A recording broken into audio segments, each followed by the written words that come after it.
جناب نبی کریم صلی اللہ علیہ وسلم اپنی آخری وصیت میں جنگ موتا کا انتقام لینے کے لیے حضرت اسامہ بن زید بن حارث کی سربراہی میں ایک لشکر کو روانہ کرنے کا حکم دیا۔ یہ لشکر روانہ، اور اس لشکر میں بڑے بڑے جلیل القدر صحابہ تھے، حضرت ابو بکر و عمر جیسے۔ لشکر کی روانگی سے پہلے جناب نبی کریم صلی اللہ علیہ وسلم علی ہو مرض الوفات نے آ گیا، لشکر کی روانگی میں تاخیر ہو گئی، اور پھر حضور کا انتقال بھی ہو گیا۔ جب آپ کا انتقال ہوا تو آپ کی تدفین کے بعد اب یہ بات سامنے آئی کہ حضرت اسامہ کی سربراہی میں جس لشکر کو روانہ کرنے کا حکم حضور نے دیا تھا اس کو مہم پہ روانہ کیا۔ حضرت عمر اور بعض صحابہ کی رائے یہ تھی کہ اب حالات نہیں ہیں، باہر کی مہم پہ لشکر بھیجنے کے اب حالات نہیں، کیونکہ اندرونی طور پر بغاوتوں کے شعلے بلند ہو رہے ہیں۔ ایک طرف انکار ختم نبوت کا فتنہ ہے، دوسری جانب زکوٰۃ کے انکار کا فتنہ سلطنت اور ریاست کو مالی اور اقتصادی طور پہ، معاشی طور پہ کمزور کر رہا ہے۔ مرتدین کا فتنہ ہے اور فتنے ہیں۔ اگر اس وقت لشکر کو باہر کی مہم پہ روانہ کیا گیا تو کہیں ایسا نہ ہو مرتدین اور دشمنان اسلام مدینہ پہ حملہ کر دیں اور دارالخلافہ پہ قبضہ کریں۔ تو اس لیے صحابہ کی رائے یہ تھی، ان میں حضرت عمر رضی اللہ تعالیٰ عنہ خاص طور پر مذکور ہے، کہ اس وقت لشکر روانہ نہ کیا جائے، روانگی کو مؤخر کر دیا جائے۔ جب اندرونی بغاوتوں کا گلا کما ہو جائے تو پھر لشکر کو روانہ کیا جائے۔ اب اگر ایسے کر لیا جاتا تو فریضہ جہاد خطرے میں پڑ جاتا، جہاد سے پیچھے ہٹنے کا قیامت تک کے لیے بہانہ مل جاتا۔ اب آج کے دور میں کس ملک کے اندرونی حالات ٹھیک ہیں؟ تو پھر ہر ملک کے اندرونی حالات بگڑے ہوئے ہیں، تو پھر جہاد کا فریضہ کون ادا کرتا ہے؟ یہ سب کے لیے بڑا بہانہ تھا ہمیشہ کے لیے۔ اور الجہاد ماضی الی یوم القیامہ جو نبی کی حدیث ہے، اس کی عملی صورت کیسے باقی رہتی؟ تو حضرت ابو بکر صدیق رضی اللہ تعالیٰ عنہ ڈٹ گئے، کہنے لگے جس لشکر کو روانہ کرنے کا حکم اللہ کے نبی نے دے دیا ہے، حالات جیسے بھی ہوں ابو بکر اس لشکر کو نہیں روک سکتا۔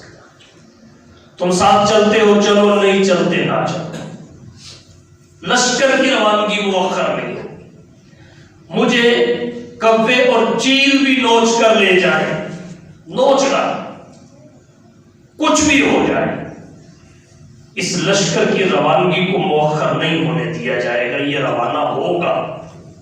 اور پھر ایسے جذبات سے حضرت ابو بکر نے کہا تم الدین وانقطع الوحی اینقص الدین وانا حی۔ زکوٰۃ کے معاملے میں بھی حضرت عمر رضی اللہ تعالیٰ عنہ نے فرمایا تھا تعریف سے کام نہیں کیے، اور یہاں بھی حضرت عمر کی رائے تھی۔ پھر باقی حضرت عثمان بھی ساتھ ہو گئے، حضرت علی بھی اور باقی صحابہ بھی۔ تو حضرت ابو بکر نے کہا تم الدین، دین مکمل ہو چکا، وانقطع الوحی، وحی آنا بند ہو گئی، اینقص الدین وانا حی، دین میں کمی ہو اور ابو بکر زندہ ہو، ایسا نہیں ہو سکتا۔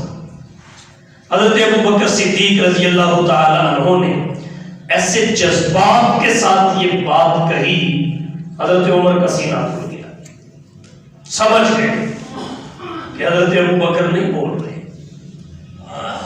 حضرت ابو بکر کی زبان ہے، بات کسی اور کی طرف سے آ رہی، سمجھ گئے۔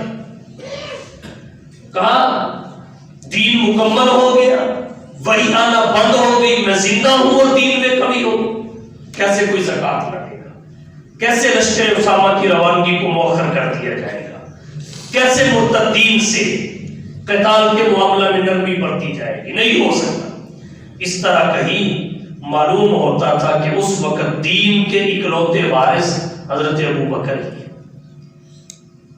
جب یہ جذبہ سب نے دیکھا تو سب حضرت ابو بکر کے سامنے جھک گئے۔ حضرت علی رضی اللہ تعالی عنہ نے حضرت علی آئے، انہوں نے آ کے کہا اے خلیفہ رسول، ہم نے بطور مشورہ عرض کیا تھا، ہمارا مقصد حکم عدولی نہیں تھا، آپ جو کہیں گے اس کی اطاعت کی جائے۔ چنانچہ لشکر اسامہ روانہ ہوا، 40 دن گزرے، وہ فاتح بن کے آ گئے۔ جب وہ فاتح بن کے آیا تو اس کی فتح سے ساری بغاوتیں دم توڑ گئی، دشمنوں پہ رعب چھا گیا، مسلمانوں کی ہیبت ان کے دلوں پہ تاری۔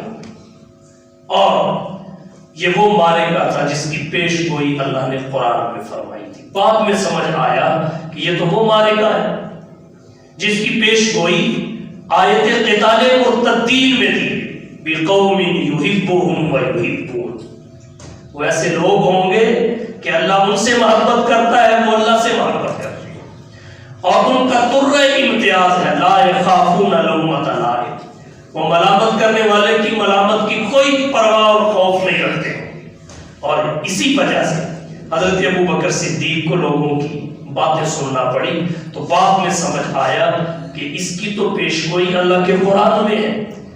تو پھر صحابہ کرام جو کہہ رہے تھے تعریف سے کام لیجیے، انہوں نے حضرت ابو بکر کی تعریف کی کہ حضرت ابو بکر جو سمجھ رکھتے ہیں وہ کوئی نہیں رکھتے۔ حضرت عبداللہ بن مسعود نے فرمایا کرہناہ فی الابتداء وحمدناہ علی الانتہاء، شروع میں تو ہم اسے ناپسند کرتے تھے، لیکن پھر آخر جب یہ کام اپنی تکمیل کو پہنچا تو ہم ابو بکر کی تعریف کرنے پہ مجبور ہو گئے۔